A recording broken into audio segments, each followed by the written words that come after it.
Hello, my name is Caden. This is Castle Tutelage, your home defense network. I'm going to tell you a story.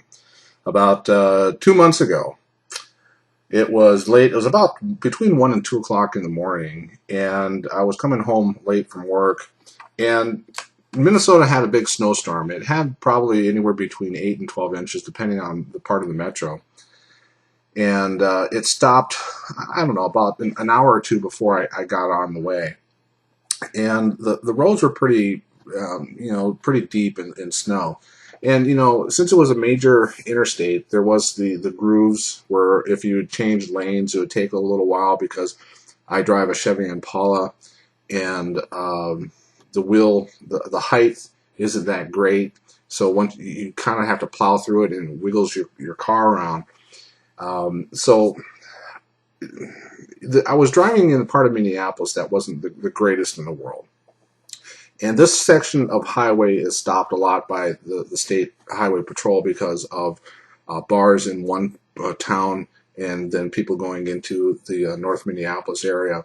So there's always a lot of cops in that area. I was driving and I was going to switch lanes, and I was taking my time switching the lanes because when I looked back, there was no one behind me. And by the time I got over, I don't know, 10, 15 seconds later, I had these two bright headlights in my rearview mirror. They were blaring their high beams, saying, "Hey, jackhole, what are you doing? I'm trying to move through here." And if they weren't behind me, and all of a sudden they were on my ass, they were moving at a pretty fast clip. I guess I was probably only driving about 35 miles an hour, somewhere in that area. And for these people to come up on me like anything, I'll continue the story. The way I know that they were speeding is because when they left, they were just hauling ass, okay? Now, what happened was that they came up behind me, and at one point, I couldn't even see their headlights in my rearview mirror, which means that they were pretty close.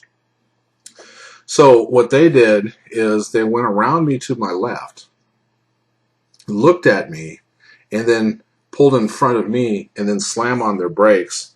And what I did is I moved to my left and then slowed down where I was side by side with them, and about 20 feet apart. I was a couple lanes over. It's just I didn't want anything to do with these jackals. And I should also say that I was concealed carrying.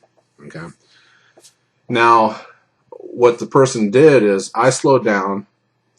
He sped up, got in front of me again, and then stopped. He got out of the car. His friend got out of the car. The reason for this video is, what would you do? At that point, what would you do? Because if you are a stand your ground state, you have no legal requirement to mitigate the circumstances. However, you are stupid if you don't have some idea of what the four pillar states actually do. Okay, Minnesota is a four pillar state. So under that situation, your car is stopped, their car is stopped, they're about 30 feet from you, both of them gets out of their car. What would you do? And you are CCW. Pause the video at this point, write down what you would say, or even video message what you say you would do. Okay? In 10 seconds from now, I will tell you what I did.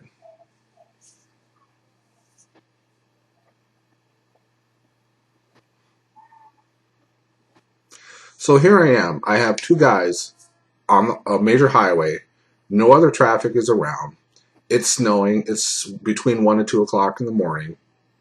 I have my CCW. These two guys get out of their car. What did I do? Simple. Kept on driving. Okay? Now, what happened was that these two guys got back in the car, started going down there, and I don't think they wanted anything to do with me.